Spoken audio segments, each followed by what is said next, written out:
The other part about emotions is also emotions can drive us into negativity, and emotions can also make us feel sliding towards mental depression as well. If you have a negative feeling or a negative thought, and if that pattern continually starts running inside your head, then you'll get stuck in that pattern. It's like, for example, you lost some money, or you failed in an exam, or somebody hurt you, or you made a mistake in your life. That pattern will start playing out, and you'll keep thinking and thinking about the same thing again and again.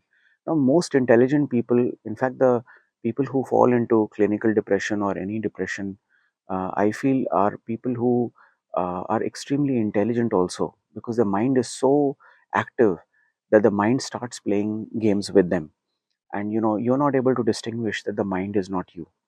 Now, the mind is not you is a very simple statement, but very difficult for many people to understand, because we start identifying with whatever we are thinking as being us. But the mind is independent. So, for example, when we pass away, the mind can still be used and transplanted into some other body. This means the mind is independent of us, because our soul will just go away from what we are going through in our lives. So essentially, whenever you are taking decisions, or whenever you are even looking at, okay, what's happening inside, am I stuck in a pattern which is drawing me into a loop of thinking and overthinking, you can start to just observe that pattern. And the moment you observe the pattern and don't get involved in it, which is also called meditation, but if you start observing the patterns, the thought will slowly go away.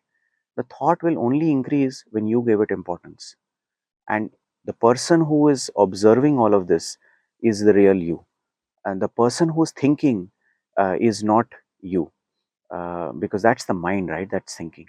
So you can slowly start to become aware of that whenever you get into an overthinking pattern, that overthinking is really coming from the fact that it is the mind that is creating a thought inside your head, and you are just getting caught in that thought.